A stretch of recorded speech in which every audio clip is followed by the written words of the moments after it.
them are cute. They are cute. I'm gonna save these old pour over coffee beans. They're probably like 3 days old, but I'm gonna be creating another little worm farm today. I'm gonna add these to the bedding for some grit.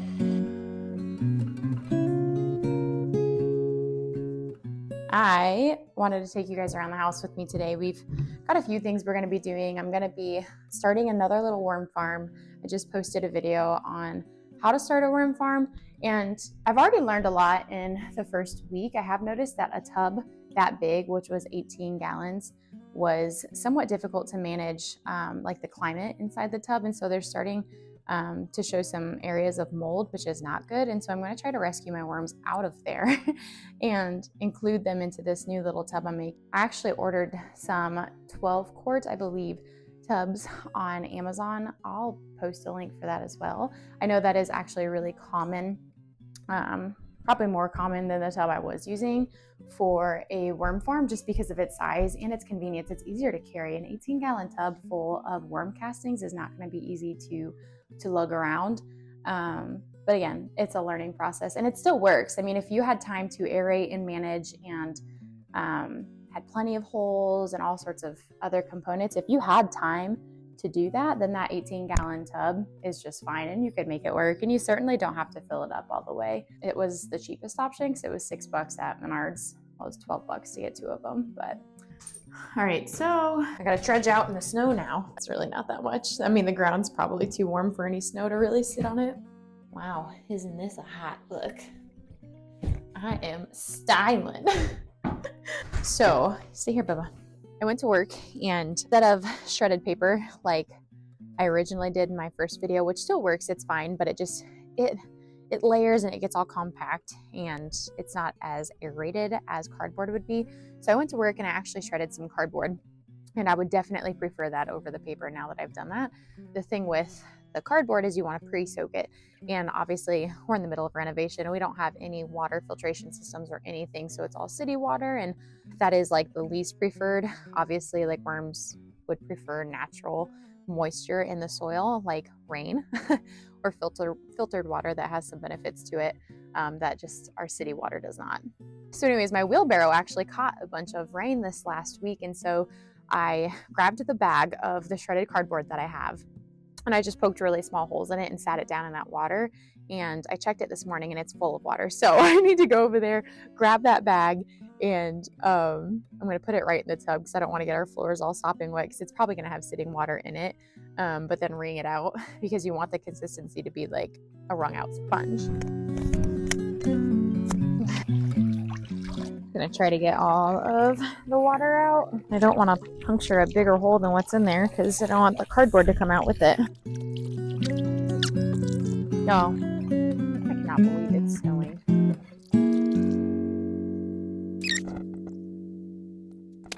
Looking like Elsa over here. All right, so I've got the bag in here. It is very cold, obviously, because it's cold enough for it to be snowing outside right now. The bag is not frozen, like the water was not frozen, the cardboard's not frozen, but it is very cold, and the worms are not going to appreciate if I just pour them into really cold bedding. So I'm gonna wring out as much moisture as I can, because again, I don't want it to be dripping. I just want it to be like a wrung out sponge. Okay. All right, it's not feeling as cold anymore. So you'll also notice when I grab a handful of this stuff, I'm gonna squeeze it. There's maybe 1 or 2 drops that I get out of there. So that is the perfect consistency we're going for, which is that wrung out sponge.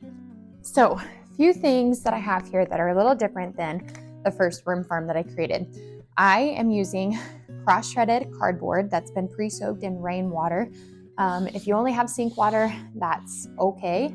I would really recommend that you go to like Walmart and just get a gallon of filtered water, or just stick a bucket outside and wait for it to rain and collect some rainwater and then start. I am also going to be adding a little bit of the potting mix just to give some more organic compost material that's already been broken down, because in the end, the worms are going to completely eat up their bedding. So all of this cardboard will eventually be turned into worm castings, which is worm poop. Another thing that I have is the worm food. So some of worms' favorite foods are avocados and bananas. I don't have any bananas in this, but I do have an avocado, and this has all been frozen. And the reason I froze it is because I didn't want the food to spoil before getting the worms. So many people will assume that worms they're going to make the soil healthy, and yes, but worms are also a sign that you have healthy soil. And so if I'm throwing a bunch of moldy food into my worm farm, which my last worm farm is starting to show signs of mold, which tells me it's not as well aerated, they're not going to be happy. And it might make the environment too acidic, which can lead to string of pearls in worms, which is kind of like when they are large in one area and then completely shriveled up in one area and then large again, swollen, and then shriveled up into a string. And essentially it means that they're dying and there's no reviving them. That can also happen if you have too many acidic foods. So if you're doing fruits or citruses, more specifically like orange peels, you want to avoid that as much as you can. In the bag today, I have some really cut up broccoli. I diced it up pretty small so that they will still have to work at it, but it is small enough that it won't take them as long to eat it up. I also have some strawberries, which are very, well, they're frozen, but they do have a lot of moisture in them. So they're going to eat these strawberries up really quickly, but the greens are more of a slow process, so it will take them longer to eat up the greens. Same thing with the avocado. They're going to eat the inside of the avocado up really quickly, but the shell of the avocado won't be eaten as quickly. You don't want to overfeed your worms because you can protein poison them, which will result again in the string of pearls, which will kill them. So it sounds like worm farming is complicated, and it's not. You just have to make sure that you know some basic knowledge about worms and the environment that they prefer before you get started. And then I've got my worms, and I've got a spray bottle, which I don't think I'm gonna need to use. This just has filtered water in it that I got from Walmart. This bedding is wet enough that I'm not gonna need to wet it down. The food is also frozen, so it is wet. So anyways, I'm gonna open up a little spot here in the middle. Okay. And I got red wrigglers, which are surface dwellers. In this tub, there's no lid, which we'll talk about that. I ordered some tubs on Amazon, which I didn't realize how expensive tubs were. And I think they're 12 quarts. I could be wrong. I'll post right here in the video what they are if they aren't 12 quart.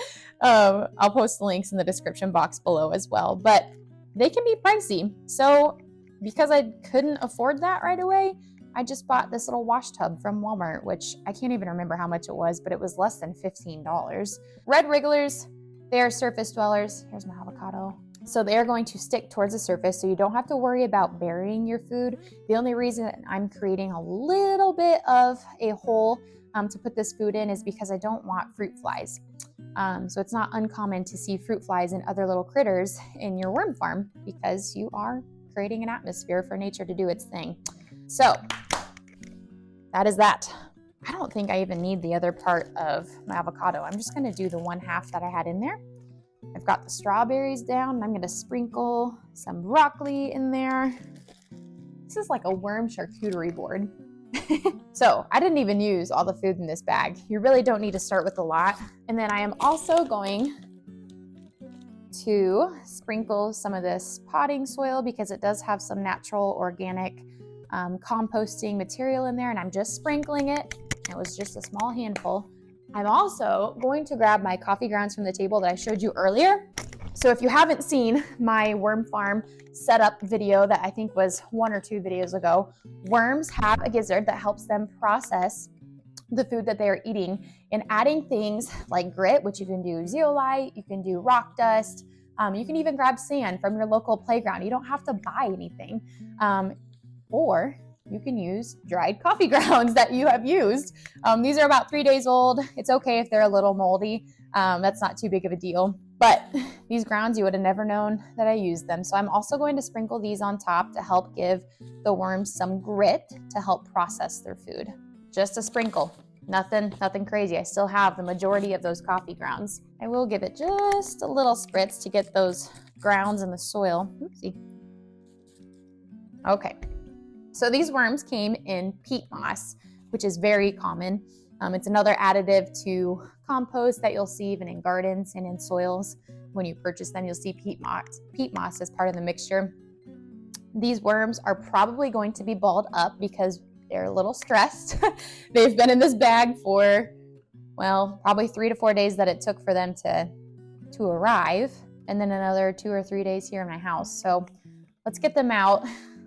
I really didn't need to add potting soil, to be honest, because they came in peat moss. All right, so I'm gonna cover up this food. Just kind of lightly covering it. Again, it's not buried down there. It's still right there on the surface.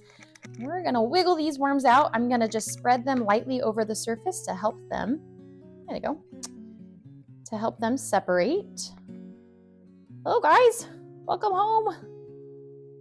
So worms, they're photosensitive, so they do not like the light.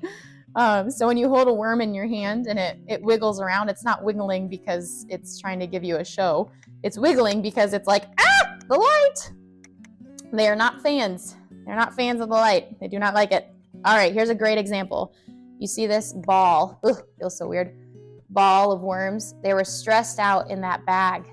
And when they get stressed, they clump together. So you can see them. You can see them wriggling. That ball is starting to separate because they are photosensitive and they want to get to the bottom of this bin. So let's get these guys out. I think I've got them all out of the bag, and it'll probably just take them a few minutes to get down into this tub. So this is 500 worms. My last video, I only had 100 worms, and you don't really have to worry about the population of your worms. If there are too many worms in one environment, they aren't going to lay as frequently. They won't be as sexually active. Worms like this is going to work out great. They're actually going to consume this food in 4 to 5 days is going to be my guess. He is moving, isn't he? He's photosensitive, so he doesn't want to be in the light. What do you think? Are they cute? Can you say it? Them are cute. They are cute. All right, guys, I was just coming back to show you what had happened in 5 minutes, and I saw this little wormy trying to escape. Worms, when stressed out, will try to escape their environment because it is unfamiliar.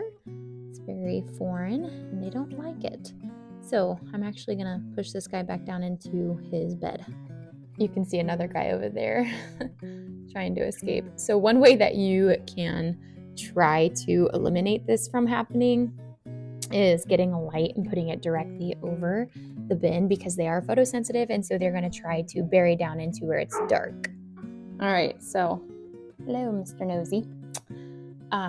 Most of the worms, it's been about 7 minutes actually, most of the worms are below the surface. No one's trying to escape at the moment. They're still kind of wiggling. You can see them. There's a guy moving. Oh! He's trying to escape.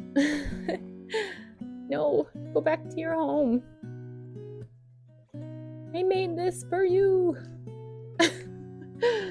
All right, so I actually got our light, whoop, right there. And I'm gonna turn that on and set the worms over here to encourage them to burrow down below.